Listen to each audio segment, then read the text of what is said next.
real quick.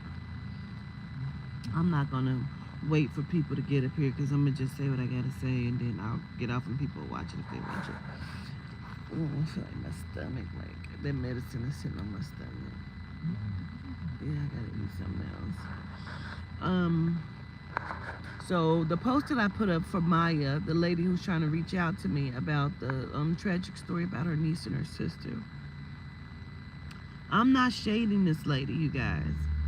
I'm saying it was hard for me to follow at first. And I wanted her to just call me and reach out to me so we can talk, but I got through it. I watched it, and there was a lot going on. But sometimes when you're in the house with babies, that's what happens, you know. So, you know, I'm not shading this lady. I'm not being funny. It's not that kind of time. If you can actually watch it and get through it, you'll understand what's happening. And so, I just posted because I really just wanted her to get my phone number and just call me or text me so we can actually have the conversation about what it was. Because I watched it and I understood it. For those of y'all who like, oh, who is she, where she come from, who sent her, it is not that kind of time. Her sister's baby fell over the banister and ultimately died. And it coincided with the dream that I had that I was talking about on Let's Have the Conversation. And when she heard me talk about it, it fucked her up because she felt like, Grand Rising everybody, she felt like the dream coincided with what actually happened. And she had been wanting to get in touch with me to talk to her sister. Yes, the dream about the baby on the ledge. And so that's what this was about. So I was just telling her that, hey, I'm 30 minutes in, I'm trying to follow it, you know, but just reach out to me. I wasn't trying to be funny and I'm not trying to shade her, so I don't want people jumping on my post talking shit, because that's not that's not the time that this is on, you know. And nobody always has to do that, you know what I'm saying? So it's not that kind of party. I want Maya to reach out to me because that is her name, Maya.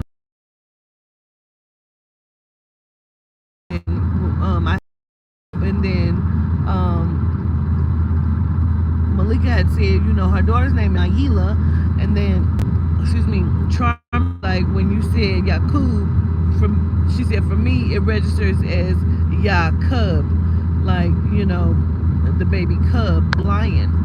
And so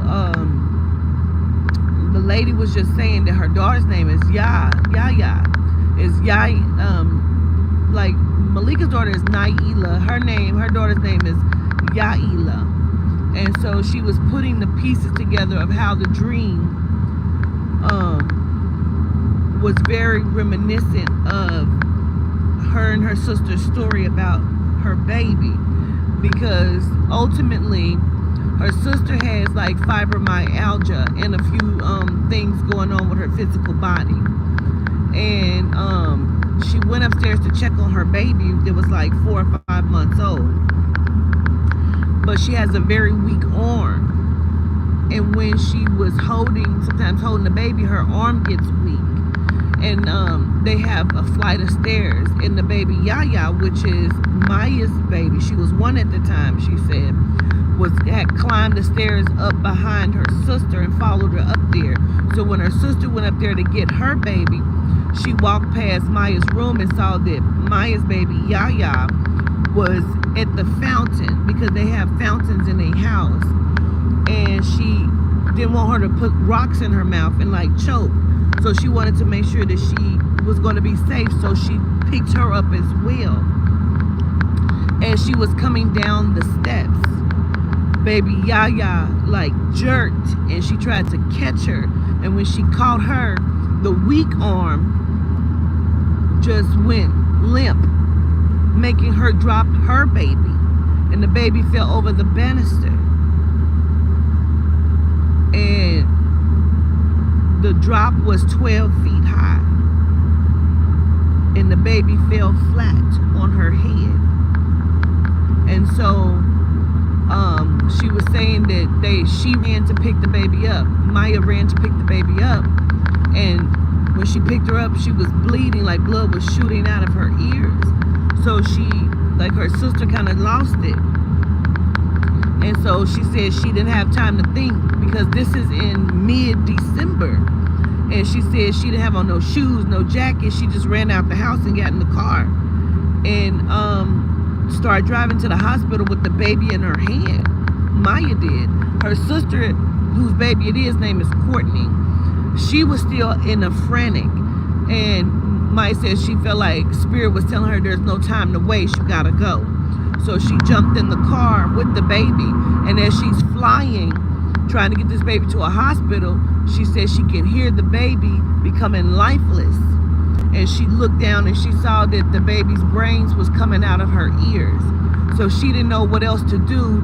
She pulled over, ran into the store, and had them call an ambulance. When the ambulance came, she noticed there was a cop car that was circling the parking lot. She said some white people had pulled up and started praying over the baby.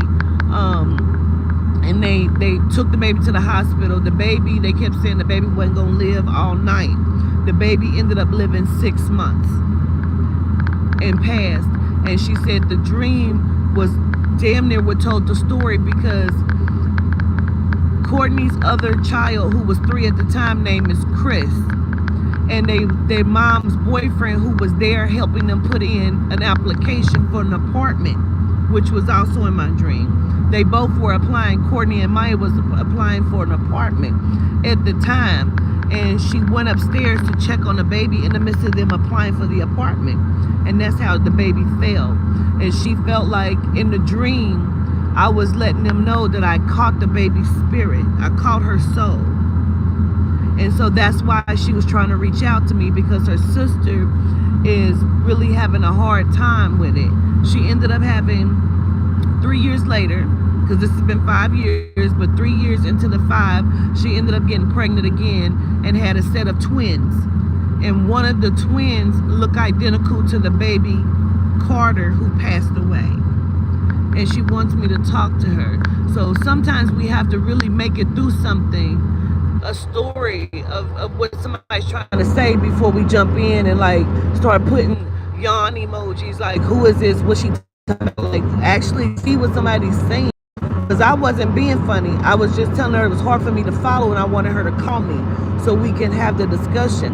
But I watched the whole thing and I got it. I saw what she was trying to say, and she wants some help for her sister, because her sister is still suffering from the passing of this baby. So that's what that was.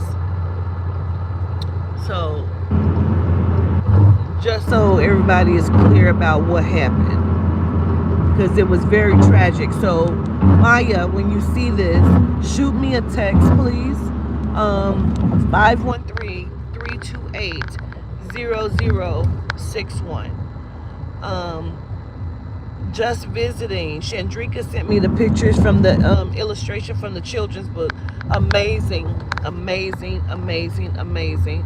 The pictures are going to be just as beautiful as the story. I absolutely, you know her, you're going to let her know. Okay, gratitude. The pictures are absolutely beautiful. So I can't wait for the book to be completed. This is going to be an amazing thing.